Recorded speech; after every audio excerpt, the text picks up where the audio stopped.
ክላስተሪ ሆስፒታሎታ ከን ሆስፒታላ ስፔሻላይዝድ ወሊገላ ደሴ ራዊ ኢሳ ገመገሜራ ደመቀ ወርቁ በፈታኑ ቅንዴሴራ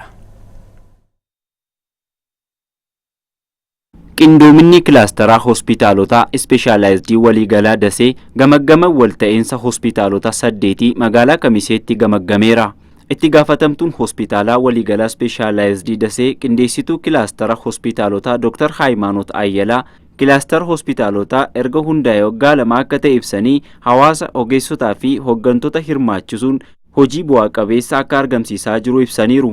የኢትዮጵያ ሆስፒታሎች ለጥራት የሚደረግ ጥምረት ነው። ክላስተር ሆስፒታሎታን ኩኒ ኢትዮጵያቲ ቁልቁሊናፍ ወሊን ሆጀቹን ወሊን ቅንዳው ሆስፒታሎታቲ akka kilaastara keenyaatti kamsee dabalatee kombolchaa booruu caffaaroobitti akkasumas baatee dabalatee kan waliin hojjennu yemmuu kana hojjennu erga kilaastari kun qindaa'e waggaa lama darbeera yeroo jalqabnu sadarkaa gadaanaarraa kaaneeti kan hojjechaa turre kenniinsa tajaajilaa odeeffannoo bu'uureffatee yemmuu ilaallu ilaalchi ni jira qaamaan argamne wal'aannamtoota ni gaafanna kaardii ni ilaalla lakkoofsa wal'aannamtoota ilaalla akkasumas wal'aannamtoota gaafii gaafanna sana ka'umsa godhachuun ni hojjenna መረጃን መሰረት ያደረገ አገልግሎት አሰጣጥን የምናይበት ጊዜ ኦብዘርቬሽን አለ መተን ታካሚውን ኢንተርቪው እናደርጋለን hojii gaggeessaan hospitaala waliigala magaalaa Kamisee obbo Khalid Mustafa kilaastara hospitaalota erga hundaa'e booda hospitaalota irratti fooyya'insa akka mul'ate ibsanii kanaanis hoogganaan hospitaala specialized waliigala Dasee deeggarsa guddaa taasisaniirus jedhaniiru. እንደተለመደው በየኳርተሩ የሆስፒታሎች ጥምረት ለጥራት akkuma baratametti qindaa'ina kilaastara hospitaalota qulqullinaaf hospitaala waliigalaa Daseetiin hoogganamu hospitaalota 8 hammachuun walgahii marsaadhaan ni gaggeeffama. Har'a akka carraatee qopheessuuf dandeenyeerra.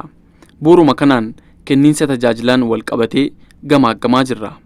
Akkuma beekamu haaromfamni garaagaraa bucamee hojiileen hojjetamaa jiru.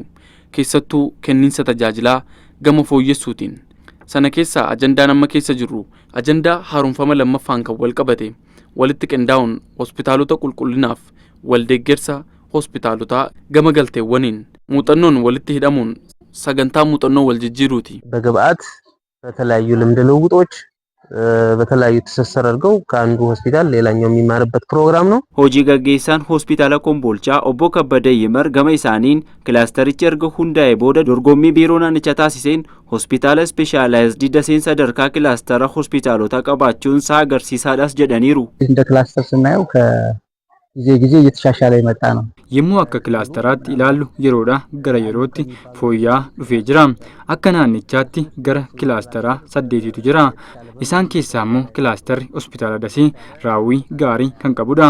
akka sadarkaa biyyaatti dabalataan immoo akka biyyaatti dhumarratti sagantaa beekamtii waan qabaatuuf sadarkaa biyyoolessaatti hospitaalonni 23 filataman keessaa biiroo fayyaa naannichaa dhufeera.